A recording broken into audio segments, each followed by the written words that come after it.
Welcome to Quietly Confident Introverts, the podcast that empowers introverted women leaders and entrepreneurs to overcome self doubt and build confidence to thrive. Together, we'll explore your unique strengths, help you create a presence in the marketplace, and build profitable, impactful businesses. It's time for introverted women to rise, and it starts right here.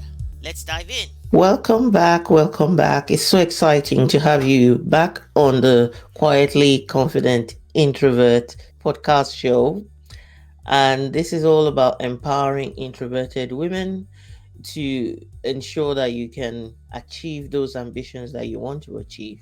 And although Mental Health Awareness Week is all over, done and dusted, mental health is always something that needs constant conversations. For me, it's a topic that is very dear and close to my heart. And I had to give myself time during the Mental Health Week, obviously, not to worry about it and to decide when I was going to record this episode, whether or not the week had passed. That's part of maintaining and managing my own mental health as well. So, I guess the first question is, do introverts struggle more with mental health issues than extroverts do? We're going to look a little closer at that today.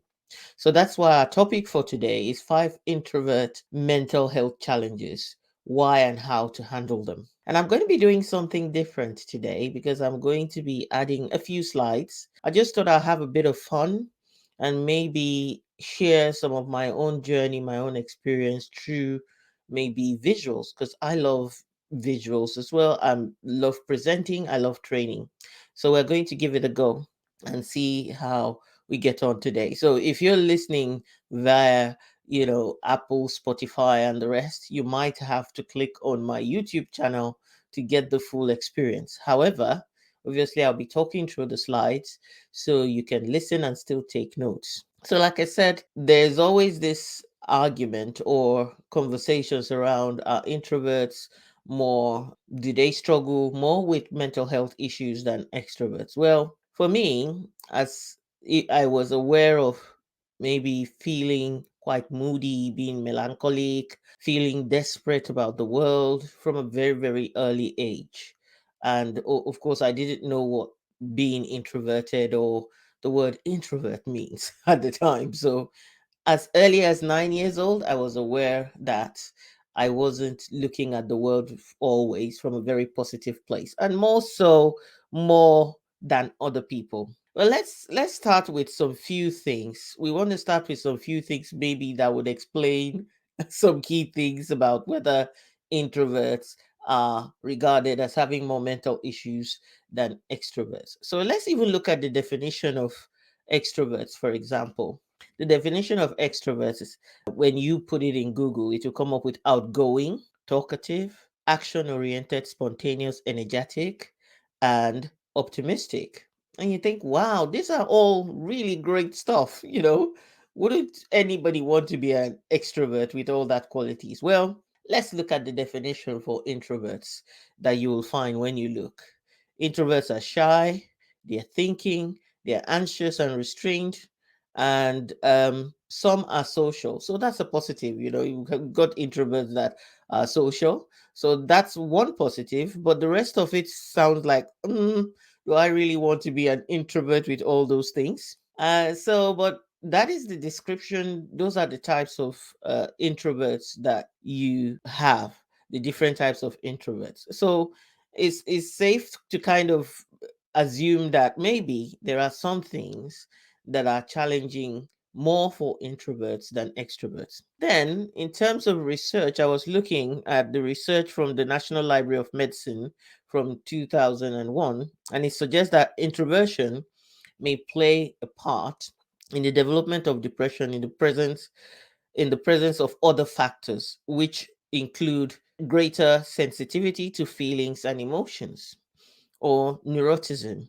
That's neuroticism is a personality trait linked to a tendency towards negative or distressing feelings. So when you think about the fact that many introverts, and I know some extroverts have it, but many introverts that I meet will tell you that they're highly sensitive people. I am as well. So there's sensitivity to noise, there's sensitivity to sound, there's sensitivity to smell, there's sensitivities to different energies, whether in the atmosphere or that people bring into a room. So the number of emotions that one can go through and how extreme those emotions can contribute to mental health situations and issues. And the tendency then to have more distressing negative feelings as a result of that distress and not feeling comfortable is also part of what can cause mental health illness. So there's also the tendency, really, according to the research, the tendency to withdraw from others is one common sign that people relate and associate with being depressed. So if somebody who loves to go out with people, even when they are extroverted, people start getting worried the moment they don't see them. But for introverts, since they love to withdraw from people anyway, it's kind of hard to know whether that withdrawal is as a result of really struggling with something, or it's just part of the natural disposition, or there is some social anxiety. So really, those are some of the key things. Then we have another research that was done that I found online, and it's a research in Wiley, some kind of medical and research paper that compared 365 people with bipolar disorder and found that 296 people with major depression um, were also checked, having this control group. And the findings suggest that people with lower extroversion, particularly those who also had higher levels of neuroticism, as we say, neuroticism is that tendency towards negativity rather than positivity, had a higher risk of suicidal thoughts and behaviors. So if you have lower, what they're saying is if you have lower levels of extroversion, you might have a tendency more to suicidal thoughts. So you can see that maybe there is some truth to say that when you're introverted, you can struggle more with mental health issues and depression than other people would. So I thought, why don't we have this conversation as an introvert, as somebody who talks about quiet confidence?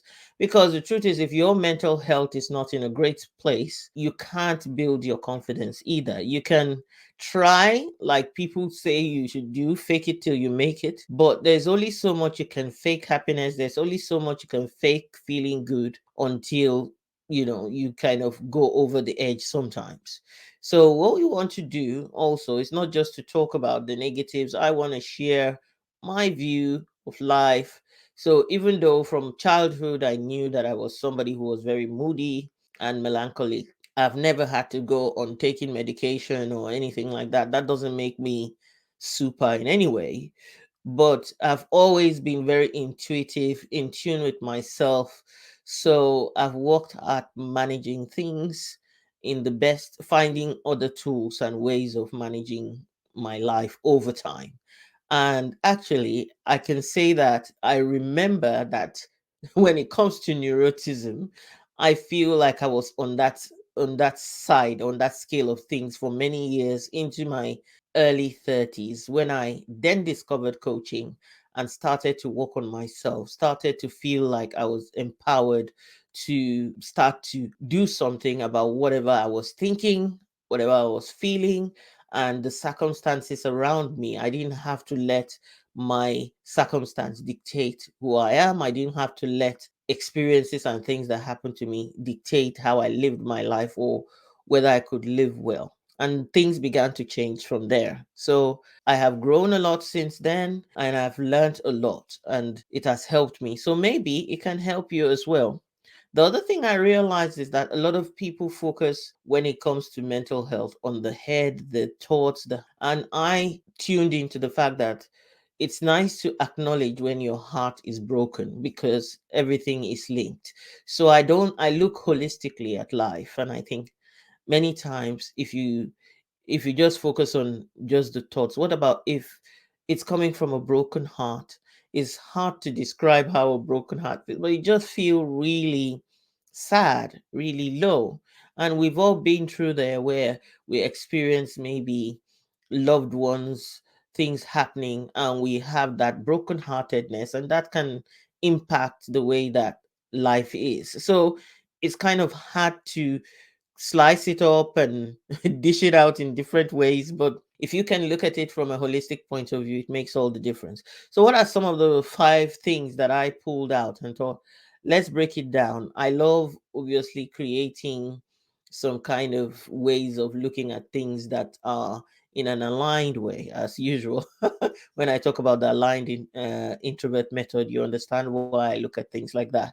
So let's start with the first one, the first challenge, and that's depression. And we've already said that statistics and research has shown that introverts struggle perhaps more than extroverts, where you have lower extroversion. So, and it's just worth recognizing that depression is much more than being in a low mood or feeling unhappy or fed up just a little bit.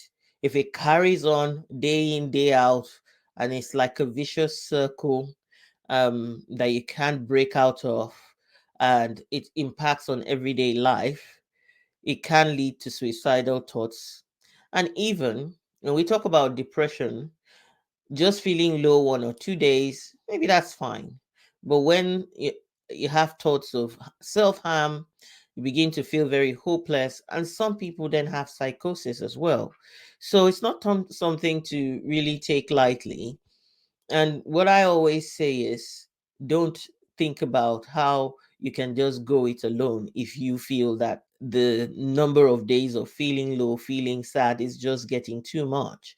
So I've never done things alone. I've always said, oh, when I felt really, really in a bad place when I lost my mom, I went for counseling and therapy.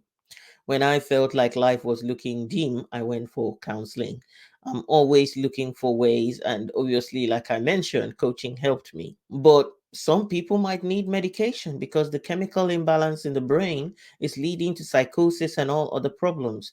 That doesn't make you weak because we all have to decide what we're looking for to make our lives better for us. So that's so important that when it comes to depression, it's something that you have to take very seriously for yourself, and people around you hopefully do the same. The second one is desperation, really feeling desperate. You might be in a job that you're struggling, and desperation can lead to feeling drained, feeling dull. That's what I can remember as well as a child. It's like I grew up in an environment where my dad felt like, oh, don't go out too much, life's not safe.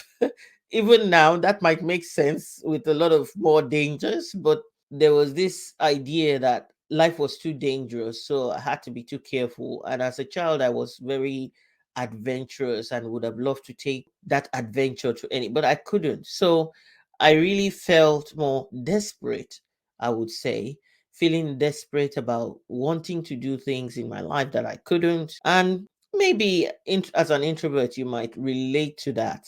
And whether or not you might find yourself in a job that is unfulfilling. So you're at work, you're feeling restless, you are at work, you're feeling so desperate, really, looking for one way or the other to get out. And sometimes people think that burnout is as a result of doing too much of anything, basically. Well, burnout can result from doing too much or getting involved in things that don't light you up, really create desperation and frustration in your life. You can also become very snappy. Instead of being like some people when they are hungry, they become hungry, they say. So you become hungry. And that especially can be possible if, like a woman, you decide I'm going to keep going on diets to look like a size zero. You can find yourself in desperate times in a circle. And we all know that some of those things also then lead to eating disorders as well. All these things are linked.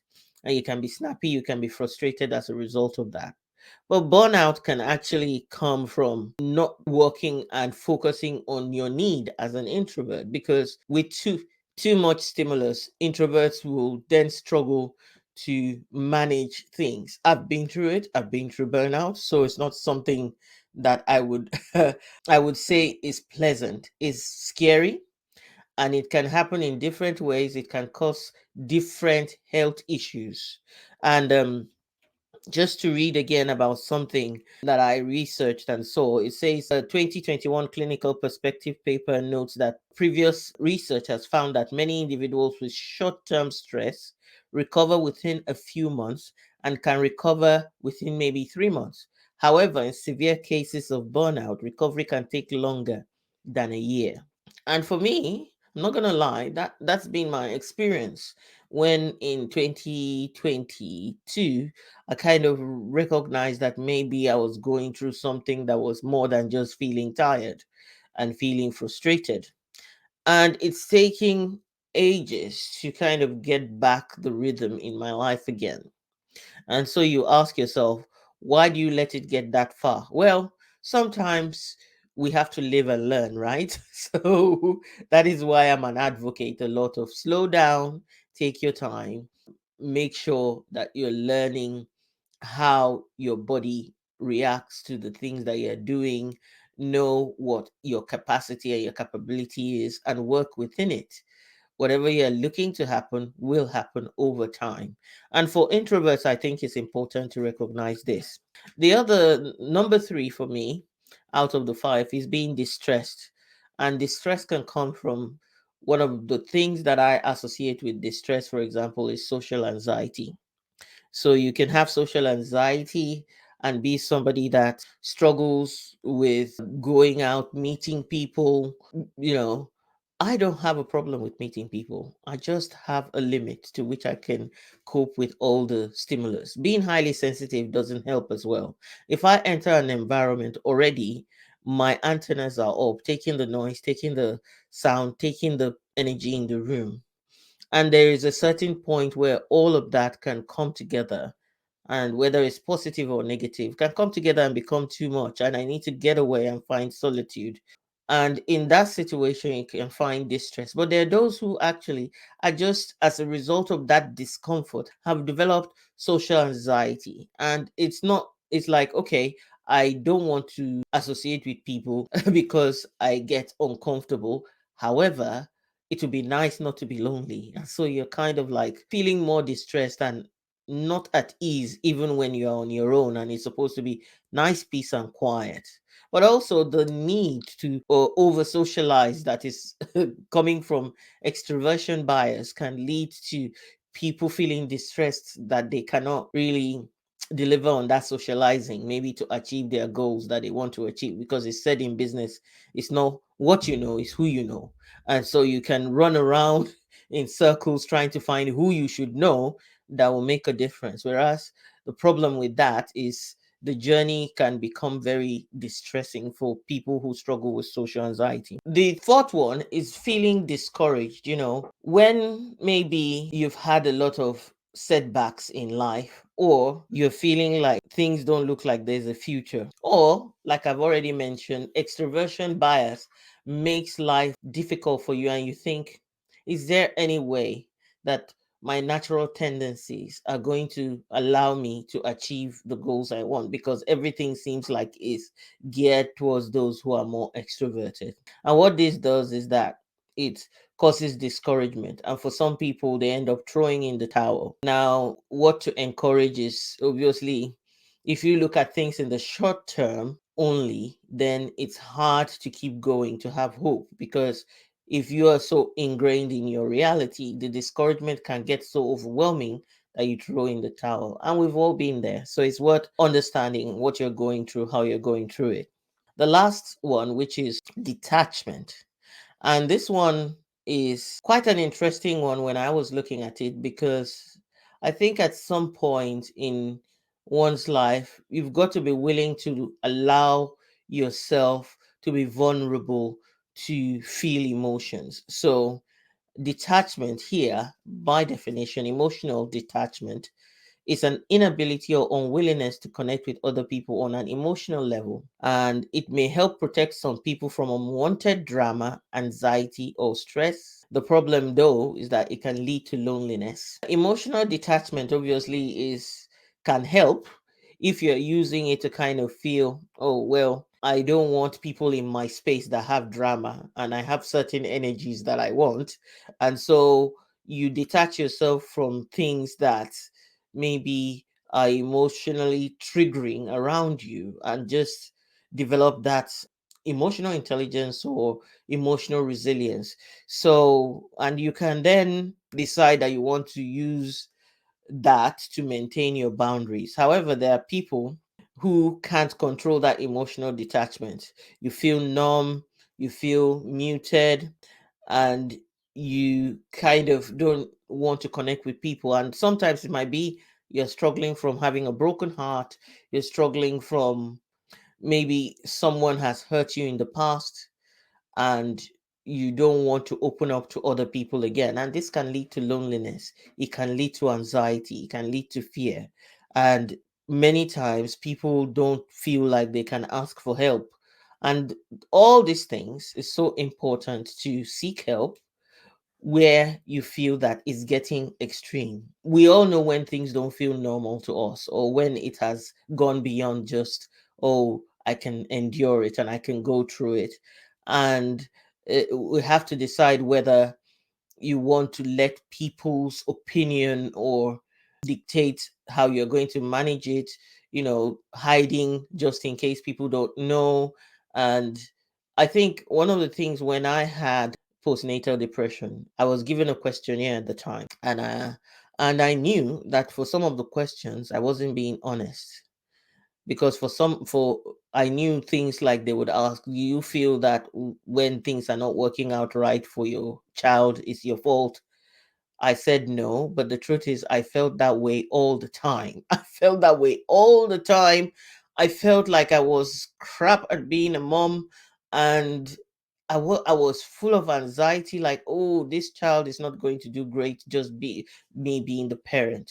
But I didn't want to say that because I was this mom that was hoping someone would give me it. I had already been rejected because I was pregnant, because I had a child. Now, this was another barrier to be put on my list. So I didn't own up to it. I handled it the best way I could, crying at night or crying for any little thing. But I wouldn't encourage anybody to be like me. So, all I encourage people to do when you find yourself in such situations, the first thing is, if you feel that there's something going on mentally, there's something happening in the heart, the first thing I would do is to acknowledge and accept that that is happening. I don't know if any of you have watched the Disney movie. As you all know, I love Disney, and there's so many life lessons in Disney. There is the Inside Out movie, and the Inside Out movie is all about this little girl. Now, spoiler alert if you haven't watched it, but you need to watch it for yourself and take the lessons. And this character, so all her emotions were turned into characters in her head, and she kept trying. After her circumstances changed and her parents put her in a new situation that she wasn't comfortable with, she couldn't admit to them that she wasn't happy.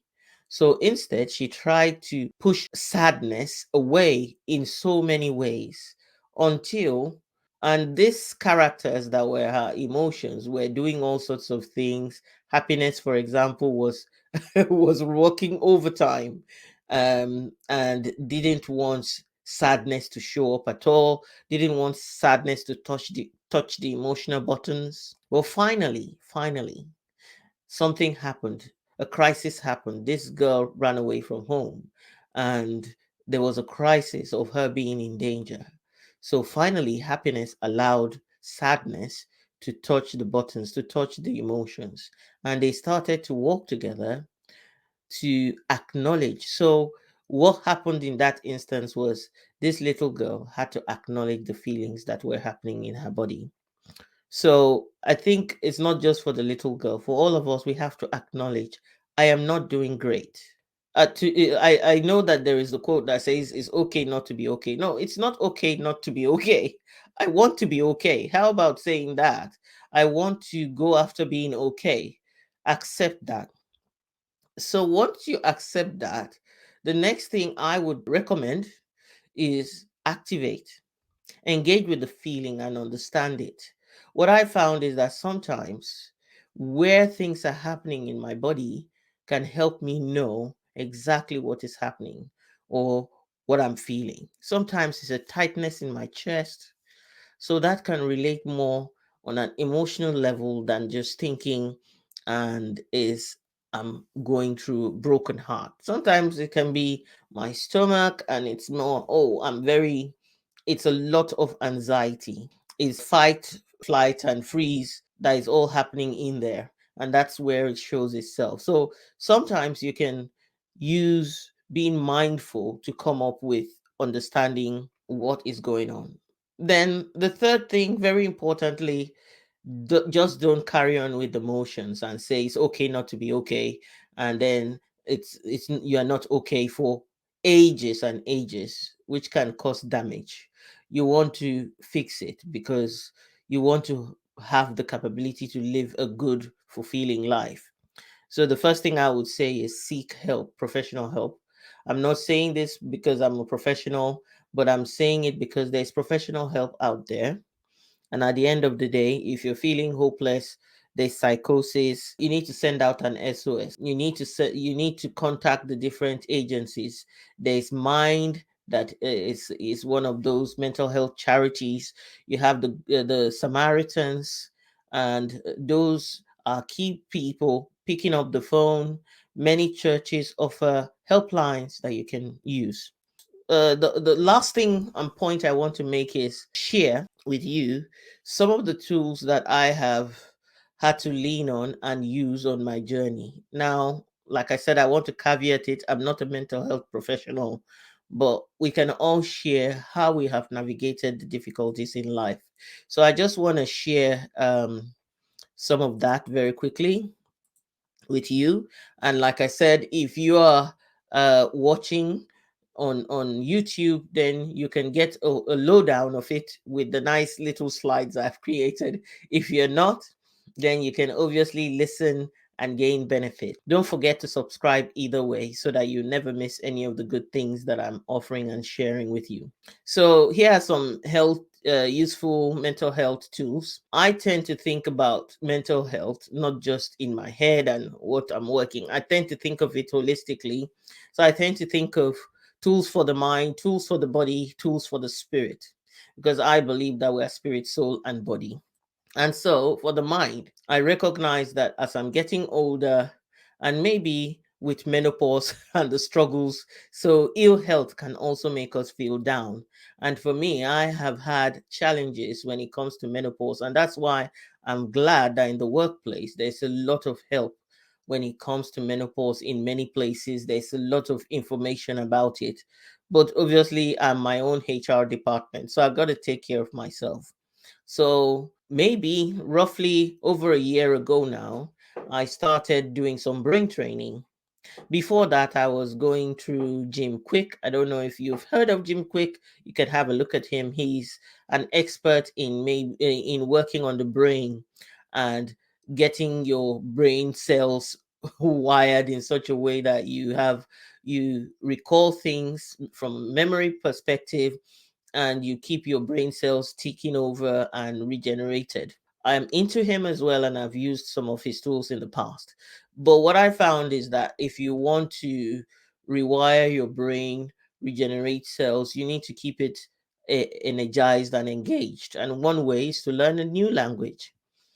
And so I started to use Duolingo, and as you can see, Duolingo has I put my one of my little tags there that shows that I've done 250 days of learning. So I'm learning French because that's the language that appeals to me, and I live close enough to be able to start going to France. I've been going to France for many years, but would want to go more and learn the language there as well.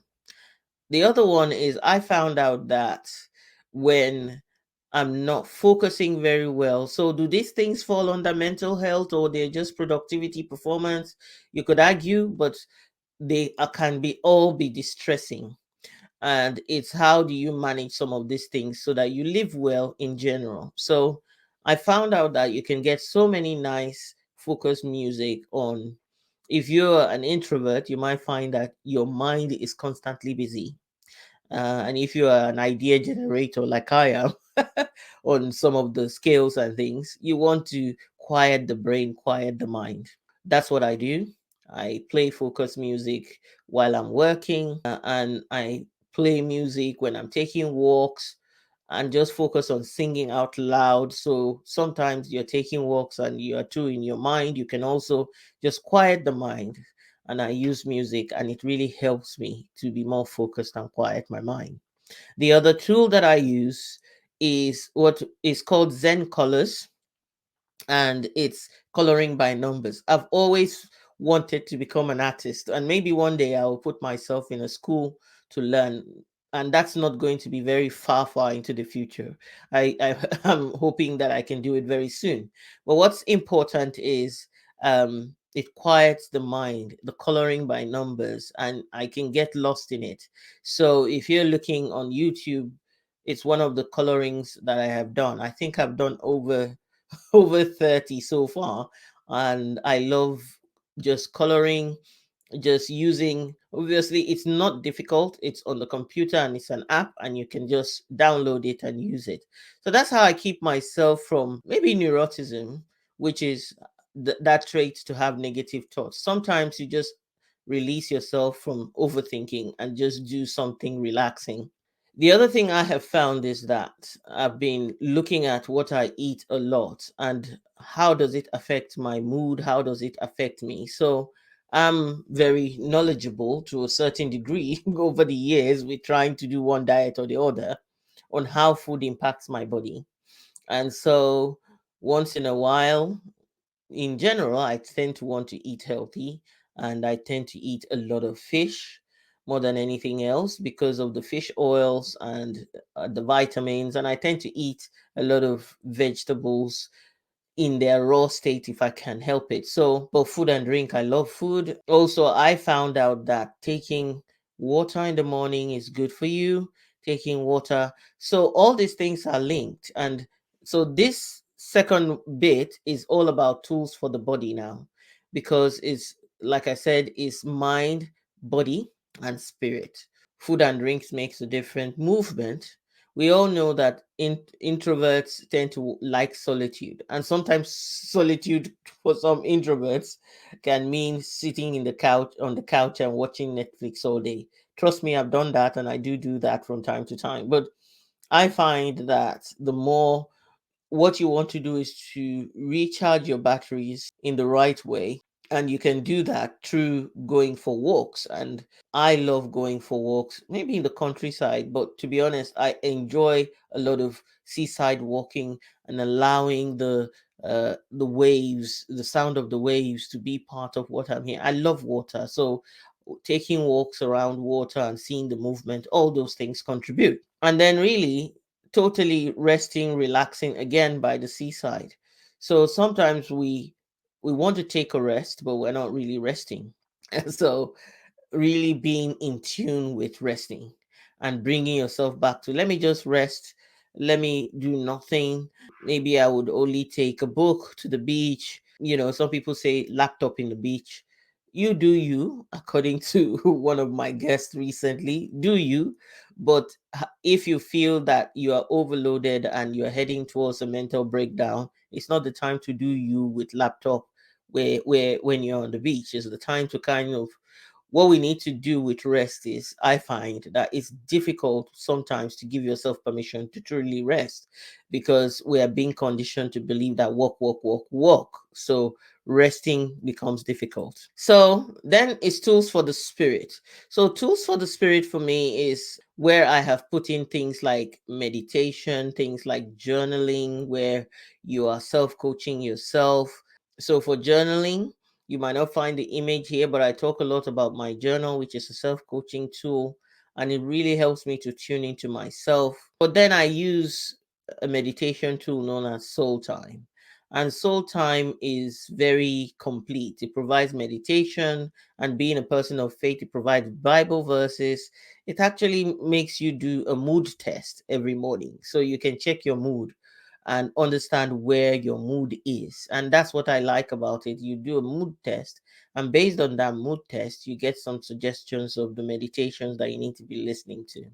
So if you're not a person of faith, there are others there that you can go and look for and give it a go. meditation is not something, when you have a very busy mind, it's not something that's easy to formulate or to develop a habit of. But having it as a tool that you can call upon when you need to quiet your mind, when you need to feel rested and in tune with yourself, is very useful. And I would say that actually this meditation tool starts with you breathing, and that breathing itself, what I find is when you are anxious, when you're in a place where you're mentally distressed, you also hold your breath. And what happens is oxygen gets cut off from the brain, gets cut off from flooding your body. By breathing, you allow oxygen to flood your body, and it just puts in life. So I would suggest it's a useful tool. Then prayers.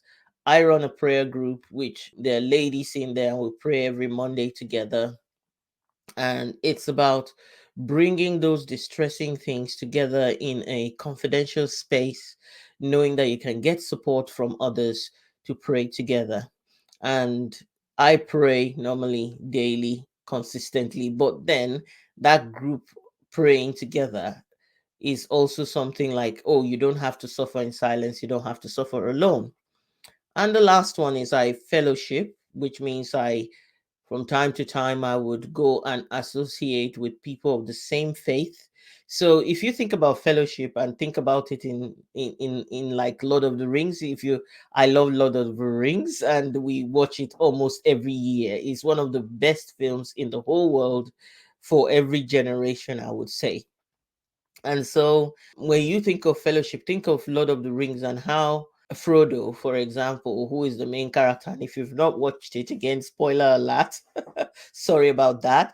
But take the time to watch and see how being in a journey that is distressing in life, being in challenges, having people who have got your back or who are going on that same journey and have the same purpose and the same desire, and united in that desire to see a different world, can be quite energizing, can give you hope, and can make all the difference and can build courage in you. So, just to finish off, starting with small steps, I feel like sometimes, I'm going to be honest and say sometimes, I make things bigger than they need to be. And you might be in that same situation because I'm a bigger picture person. And sometimes what I have found is it's so useful to come down to the facts and to the detail. And sometimes when you're distressed mentally, you can't bring yourself back to those little details. You can't ask yourself, is this really true? Is there really a lion? Is there really a lion trying to eat me? Because that's what we go through when we're in distress. It's like we get into the fight, flight, or freeze mode. And it's more like that primitive brain kicks in that says there's a lion trying to grab me, I need to protect myself, or and it can be paralyzing. So small steps, think about breathing and think about, am I holding my breath? Can I find ways to just breathe and breathe? And that's useful. Mindfulness for me is being in tune with my body, what's going on, what's happening. I've also found that sometimes it's about forgiveness, and I have talked about it in posts and things, to say sometimes when things have happened in the past, maybe you've done something or people have done things to you and you're struggling to release either yourself or people.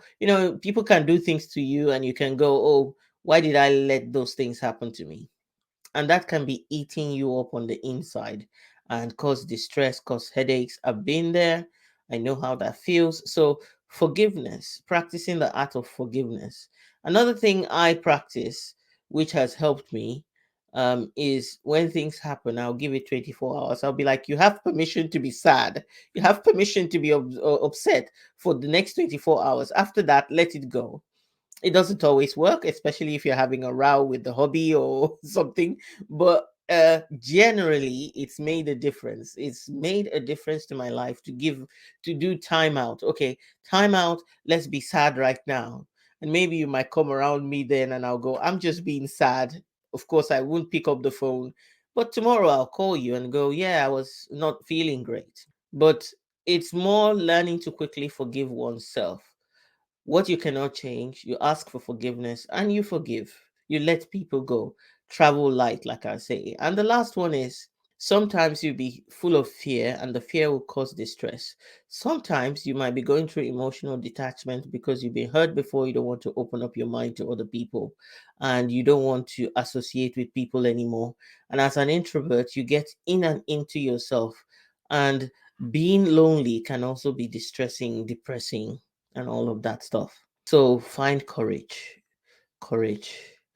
Courage is something you develop like a muscle by doing those things you are fearful of doing, by taking the chance to hope again, to believe again, to trust that the sun will come out again. And most of the time, I'm looking at a gray sky at the moment, but most of the time, the sun does come out again. And technically, if you hang in there, it does. So leaves me to give the quote of the day, which is there is hope even when your brain tells you there isn't. Yeah, there is hope even when your brain tells you there isn't.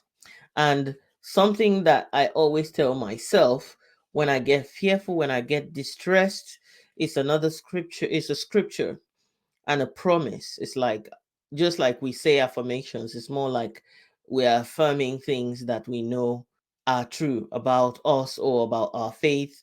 And that scripture says, God has not given you the spirit of fear, but has given you the spirit of power, of love, and of a sound mind. And when I hear that, it's kind of like that really tells me these are the promises, these are the things of power. So I'm not helpless in this situation. Of love, I can open up my heart and find the courage. And of a sound mind, my mind is sound and things are going to work out for good and I will have restoration of my mental health again. So I hope that that helps you. And of course, yes, I do a talk on mental health, well being, and all that stuff. And so, if you want me to bring it to your group, if you want me to bring it to your organization, it's called 7 Steps to Move from Well Being to Wealth Being. And it's how do you develop 7 key areas and strategies where you can actually focus on yourself and move from self outwards to the things that you want to achieve in life and be empowered by them. And also, just to remind you, as usual, that you can check the notes for the link to take my Navigate Overwhelm like a pro quiz, which helps you to understand things in business about your strengths and your struggles and allows you to start thinking about strategies that you can use to address them. So thank you for listening. It's been one of those that even though it's a solo episode, I have taken the time to share my view, to add some flavor in a different way to the way I do things. And I just want to keep developing through this podcast and keep connecting with people and adding value. So I'm so glad that you've joined me today for this episode that hopefully is being valuable to you. I would love to know if you have any questions, if you have any comments, if you find it useful to share with other people, please do so. And if you're ready to ask for help in terms of your business, in terms of maybe your career as an introvert, you want to unlock your quiet confidence and your strengths and create your pathway to success, I can be your partner, I can be the catalyst. So why not give me a call? Why not message me and let's have a conversation? But in the meantime, I just want to say remember this quote that things can be fine even if your brain says otherwise. So focus on working on your mental health, daily dose of positivity. Let it be part of what will help you to overcome. Take care and thank you for listening. Please tune in again. God bless. Thank you for tuning in to another episode of Quietly Confident Introverts. If you found today's discussion valuable, please subscribe, rate, review, and share the podcast with others. You can also connect with me, Patience Ogunbona, at the Visionary Introverted Woman. Until next time, stay confidently introverted.